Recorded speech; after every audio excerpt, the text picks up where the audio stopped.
Hadirin yang terdidik, panitia simposium meminta saya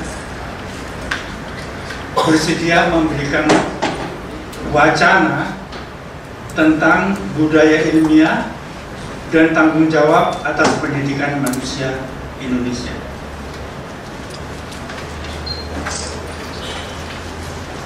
Nah, usaha menguasai ilmu pengetahuan terpaut erat pada ide kemajuan, the idea of progress. Kepercayaan pada ide kemajuan yang kini malah mengkristal menjadi the religion of progress sudah berkembang sejak zaman Renaissance.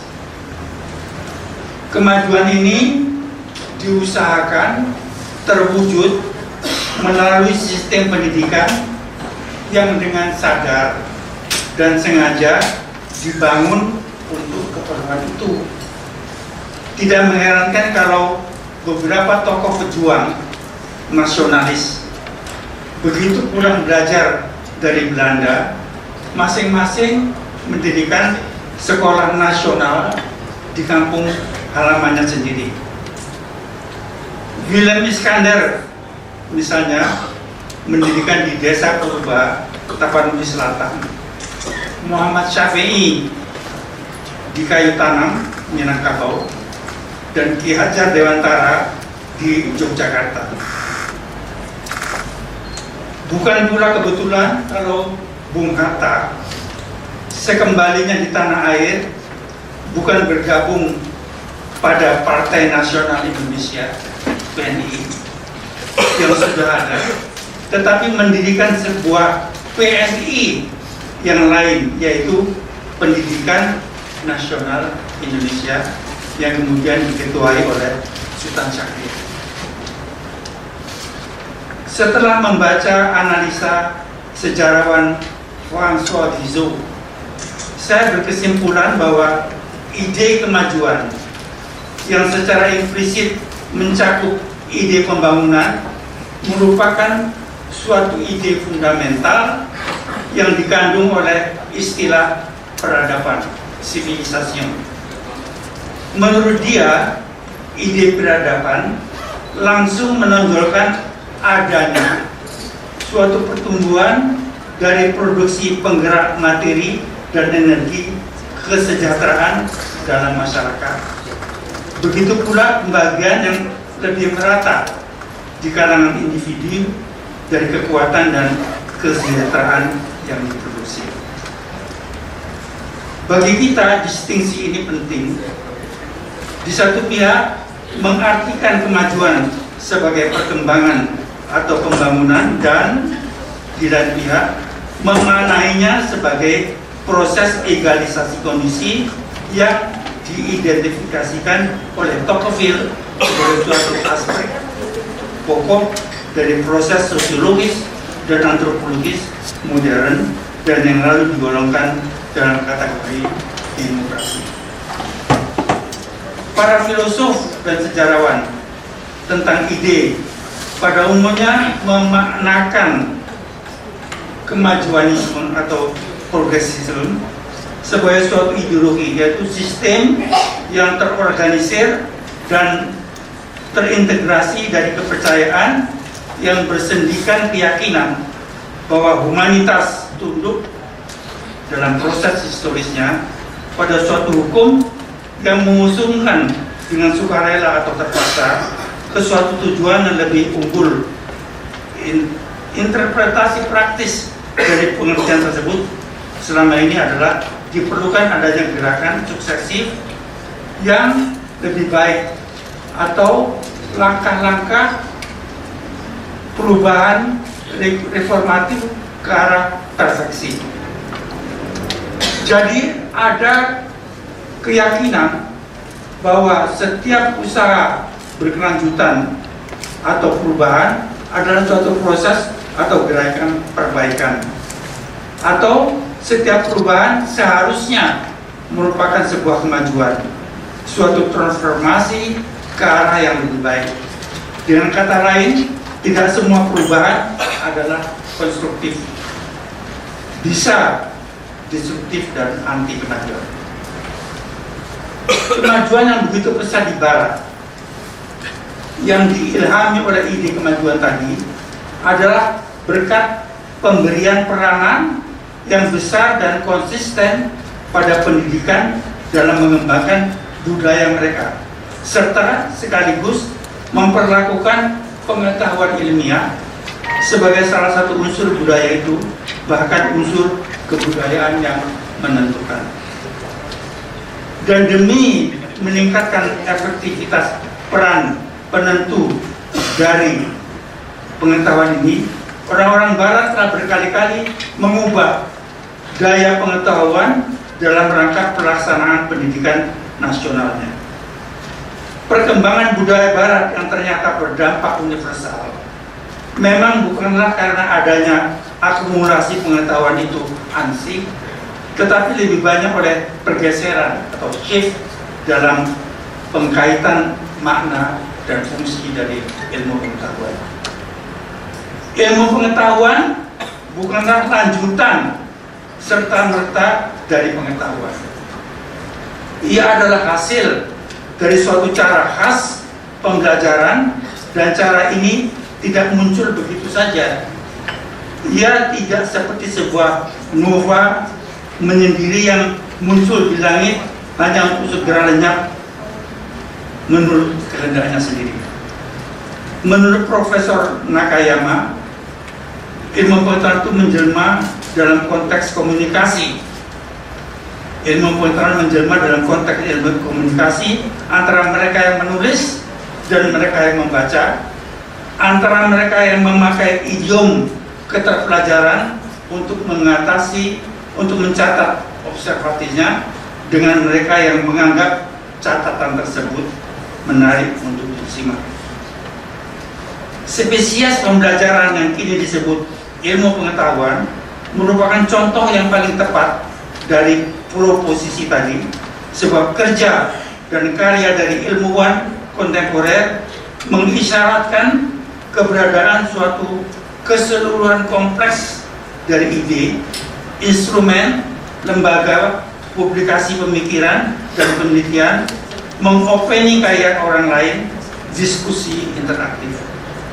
Bila semua hal tersebut tidak ada, yang kita namakan kegiatan ilmiah hanya berupa suatu fata morgana karena nyaris tak terlaksana, pepesan kosong. Yang ada hanya sejumlah penyandang gelar kesarjanaan tanpa semangat ilmiah, tidak menghayati tradisi akademis, tidak kreatif kalaupun bukan tandul. Fakta ini sebaiknya kita pahami benar-benar, terutama oleh para penentu dan pelaksana pendidikan tinggi, dan oleh para sarjana yang merasa terpanggil untuk berkiprah kokoh di bidang pendidikan universiter selaku pendidik dan periset ilmiah, dan bukan di luar bidang ini sebagai profesional terpelajar, knowledge worker, atau teknokrat akademis. Bagi kita bangsa Indonesia, ilmu pengetahuan adalah suatu hal baru, bahkan asing, yang kita tidak hayati sebagai sistem nilai atau kebudayaan yang kita warisi dari nenek moyang kita. Kita tidak serta-merta menghayati tradisi akademis, yaitu the ongoing communication of scientific knowledge as it should be. Uraian singkat saya pagi ini untuk sekadar mengingatkan bahwa sejarah ilmu pengetahuan dituntut oleh natur dari subjek matter yang dikajinya untuk memperlakukan pengetahuan ilmiah itu sendiri sebagai suatu gejala sosial. Ia dituntut berbuat demikian bukan karena anggapan menanggapi capaian intelektual khas adalah produk dari suatu masyarakat khas, tapi karena cara pembelajarannya khas yang membuat pengetahuan sebagai komunikasi, merupakan medium sosial di mana pengetahuan ini dipolakan, melalui mana ia dikembangkan dan dengan mana ia ditransmisikan di kalangan orang-orang yang sama-sama terlibat dalam pendidikan intelektual yang sama. Maka itu, pengetahuan khas dan cara pembelajaran khas ini, yaitu ilmu pengetahuan, dinobatkan oleh zaman modern sebagai the most dominant contemporary form of communicable knowledge. Bila disimpulkan, sejarah ilmu pengetahuan dapat digambarkan sebagai lapisan-lapisan fakta dan kejadian seperti berikut, yaitu inti dari sejarah yang berlapis-lapis ini adalah pembentukan teori ilmiah. Ia tampil berupa tabel-tabel kronologis dan catatan-catatan tentang invensi serta penemuan. Inti ini langsung dilapisi oleh suatu dunia pemikiran dari mana lahir teori-teori tadi. Sejarawan ortodoks dari ilmu pengetahuan membubuhi lapisan kedua ini dengan sekumpulan kegiatan riset. Di luar sejarah intelektual dari ilmu pengetahuan ini, terdapat lapisan ketiga berupa lingkungan profesional di mana ilmuwan melaksanakan panggilan hidupnya sehari-hari. Kelompok riset dari kumpulan tempat dia bergabung, asosiasi akademis di mana dia tergolong, universitas atau institut riset dengan mana ia berasosiasi. Lapisan ini bisa disebut infrastruktur akademis. Akhirnya ada lapisan kedua yang tidak lain adalah masyarakat luas. Lapisan-lapisan pertumbuhan dan perkembangan ilmu pengetahuan serta ilmuwan perlu dikemukakan agar kita mengetahui kelalaian kita dalam membangun sistem pembelajaran ilmu pengetahuan selama ini. Kita cenderung menganggap ada hubungan langsung antara perkembangan teori yang diwakili oleh inti sejarah ilmuwan dengan masyarakat luas dan menggunakan unsur-unsur antaranya.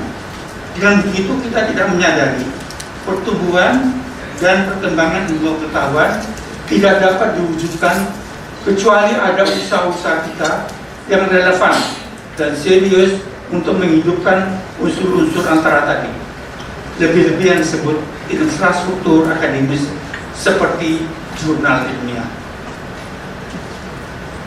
Keseluruhan unsur tersebut adalah komunitas ilmiah. Komunitas ilmiah yang eksistensinya merupakan basis sosial determinatif baik bagi penggelolaan semangat ilmiah di kalangan sivitas akademika, kampus maupun bagi pemahaman yang benar dari masyarakat luas pengguna ilmu pengetahuan tentang makna sejati dari kampus. Sebagaimana kita ketahui, setiap masyarakat nasional terdiri dari bagian-bagian.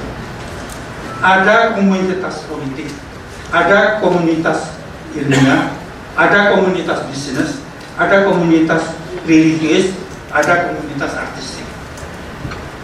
Dan masyarakat baru maju kalau komunitas ilmiah yang paling maju di negeri besar, karena komunitas ilmiah inilah yang memberikan ide kepada komunitas lain bagaimana mengembangkan maju. Dan ini yang membuat negara kita kadang-kadang tersendat-sendat karena komunitas ilmiahnya itu sebetulnya belum ada, dari dulu sudah bisa. Nah, pada waktu komunitas ilmiah begitu penting karena pada waktu Perang Dunia Kedua ada perjanjian rahasia antara yang berperang di Eropa Barat supaya tidak sengaja, jangan sengaja menghancurkan komunitas ilmiah yang terdiri dari kampus-kampus. Sebab kalau perang selesai, baik yang menang maupun yang kalah, itu perlu bangun berdasarkan ilmu pengetahuan, dan ini yang dilakukan di Eropa Barat. Sehingga ada jenderal Rusia yang wanti-wanti memesankan pada tenteranya, kalau memasuki Heidelberg boleh hancurkan semua kecuali kampus Heidelberg, karena di kampus itu pernah memberikan kuliah semua filosof Jerman, Kant, Heidegger, dan segala macam. Maka usaha memasyarakatkan kehadiran jurnal ilmiah seperti yang disimposiumkan oleh Prasetya Business School hari ini pantas sekali diapresiasi. Saya ucapkan salut kepada penyelenggara dan semua unsur yang terlibat dalam penyelenggaraan simposium ini. It is indeed a long overdue effort dalam rangka pengukuhan komunitas ilmiah di samping komunitas-komunitas lain yang membentuk masyarakat nasional. Hal ini sudah pernah saya lakukan 35 tahun yang lalu berupa kebijakan normalisasi kehidupan kampus NKK, tetapi tidak berhasil karena yang merajai kampus adalah mahasiswa, dan mahasiswa mau membuat komunitas ilmiah kampus menjadi bagian dari masyarakat politik yang sebetulnya tidak boleh. Kebijakan ini sangat ditentang oleh para mahasiswa yang ketika itu merajai kampus, yang bertekad menjadikan komunitas ilmiah sebagai bagian dari komunitas politik. Sedangkan para dosen bersikap indifferent, tidak peduli melihat peristiwa tragis ini. Ternyata mereka rata-rata bukan sarjana, tetapi sarjono yang bergelar kesarjanaan. Sejak awal hingga menjelang akhir uraian saya ini, saya mengelakkan sebutan sains untuk menyatakan ilmu pengetahuan. Saya lakukan hal ini dengan sadar dan sengaja agar tidak terjebak dalam pengertian dikotomis antara sains dan kelompok ilmu pengetahuan lainnya. Di kalangan orang awam sering ada anggapan bahwa sains itulah ilmu pengetahuan tulen, scientific knowledge par excellence. Yang lain itu nomor 2. Ini juga terlihat dari pilihan mahasiswa. Saya juga tidak ingin membuat garis pemisah yang tebal antara pengetahuan dan kegunaannya, antara ilmu pengetahuan murni dan ilmu pengetahuan terapan. Memang tidak ada sanksi untuk menetapkan praktek ilmu pengetahuan harus begini atau harus begitu. Sejak awal, menurut Profesor Bronowski, ilmu pengetahuan sudah syarat dengan invensi yang berguna. Teori-teorinya acap kali dijabarkan oleh orang-orang yang imajinasinya diarahkan ke kegunaan-kegunaan yang dibutuhkan oleh zamannya. Newton misalnya mengarahkan inteleknya ke astronomi karena hal itu menjadi topik pembicaraan saat itu. Berhubung menemukan jalan di laut sudah menjadi concern masyarakat di mana dia lahir dan dibebaskan. Karena mereka tidak ada kompas, kompasnya adalah bintang atau gabungan bintang di langit. Faraday sepanjang hayatnya berusaha mengaitkan elektrisitas dan magnetisme karena hal itu merupakan masalah hangat yang dihadapi zaman. Masyarakatnya ketika itu sama dengan masyarakat kita yang sekarang sedang mencari sumber energi yang baru. Kedua ilmuwan tersebut bekerja siang dan malam bukan untuk mendapatkan hak paten. Yang mendorong mereka adalah gabungan dari dua kepentingan, yaitu kepentingan zamannya dan kepentingan sendiri. Kebutuhan zaman memang sering memberi bentuk pada kemajuan keilmuan sebagai keseluruhan. Namun bukan kebutuhan zaman itu yang kiranya memberikan kepada ilmuwan stamina untuk bekerja, kesenangan dan kepuasan, kegembiraan untuk bekerja hingga larut malam. Di saat orang masih tidur, mereka masih di laboratorium atau perpustakaan. Semangat ilmiah atau scientific spirit dan sense of exploring his or her own activity yang mendorongnya untuk harus berkarya. Spirit dan sense inilah yang merupakan jantung dari komunitas. Dalam konteks uraian saya ini, saya definisikan ilmu pengetahuan sebagai satu variasi dari apa yang dinyatakan Profesor Bronowski, yaitu ilmu pengetahuan adalah the organization of our knowledge in such a way that it commands the hidden potential in nature as well as in human society. Divisi ini berkonten cukup luas dan dalam dan tetap korek. Ia mencakup sejak teori kinetika, telepon, jembatan gantung, peluru balistik, melalui medicated tooth files, hujan buatan, kemakmuran hingga aksi terarah gerakan politik, perakhiran cuaca, pemilu, dan keberhasilan panen. Akhirnya, saya perlu menyampaikan sesuatu yang sebenarnya tidak diminta secara eksplisit oleh panitia simposium, tapi saya anggap penting diketahui oleh para pendidik, para peserta terdidik, berhubung sesuatu tersebut menantang ilmu pengetahuan untuk menangani masalah kehidupan. Masalah kehidupan yang disebabkan oleh 3 jenis faktor yang tak terhingga, yaitu yang kecil tak terhingga, infinitely small, yang besar tak terhingga, infinitely big, dan yang ketiga, yang kompleks tak terhingga, infinitely kompleks. Gangguan dari faktor yang kecil tak terhingga terdapat diatasi oleh manusia karena makhluk yang satu ini, kita manusia, sudah mampu menciptakan peralatan yang mampu untuk menangkis bahkan memanfaatkannya, yaitu mikroskop. Dengan alat ini orang sanggup menyelami kedalaman terdalam dari hidup, menemukan jaringan sel, virus, DNA, dan membuat progres dalam biologi serta pengobatan penyembuhan. Ingatlah para ilmuwan Lindan Motri dan Sankar, trio penguak rahasia sel yang baru-baru ini dianugerahi Nobel Kimia tahun 2015. Publikasi riset mereka di jurnal kedokteran menunjukkan bahwa 92% pasien kanker usus besar dan kolon stadium lanjut untuk kasus mismatch repair membaik dengan obat terapi kekebalan. Gabungan dari faktor yang besar tak terhingga telah dapat diatasi oleh manusia karena manusia sudah menemukan instrumennya, yaitu teleskop. Alat ini membantu spirit human melek, mampu melihat keluasan alam semesta atau kosmos yang terus memuai menapa tilas perjalanan planet dan bintang dan menyiapkan manusia untuk menguasai jagat raya. Akhirnya gangguan dari yang kompleks tak terhingga, the infinitely complex. Untuk menangani hal ini kita manusia belum mampu membuat alat atau instrumen yang relevan.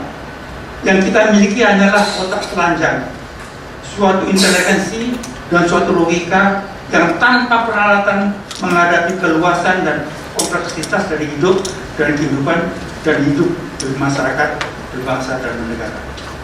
Kita dibuat bingung.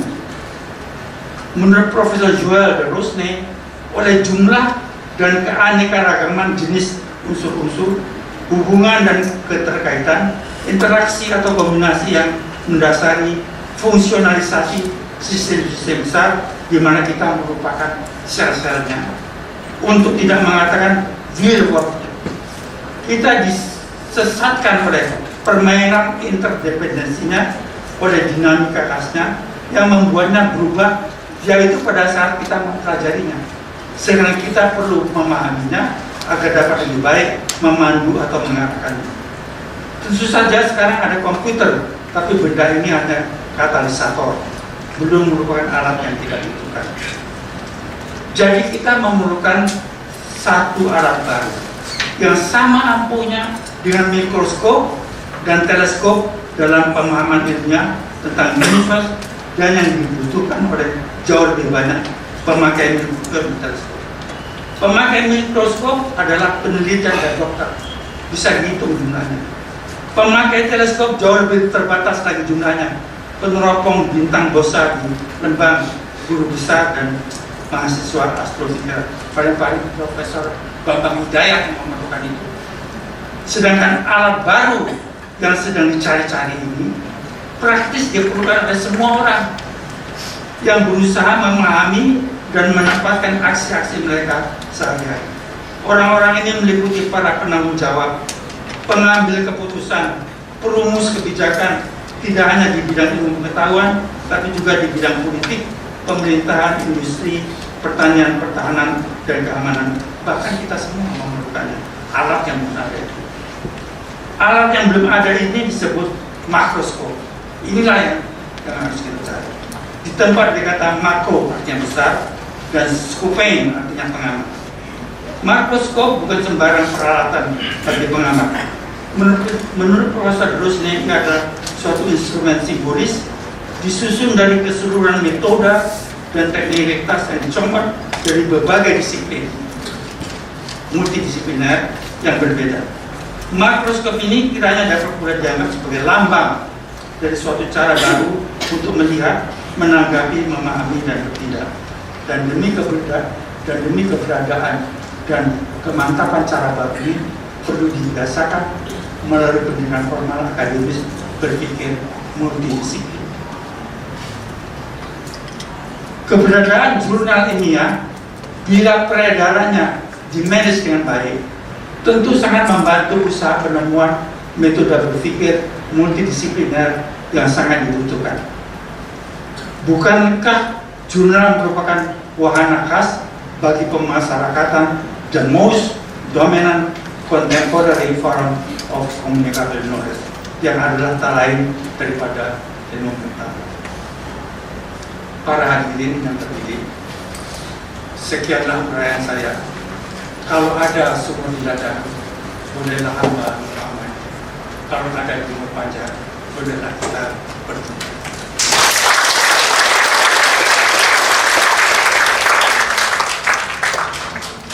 Terima kasih Dr. Daud. Sebelumnya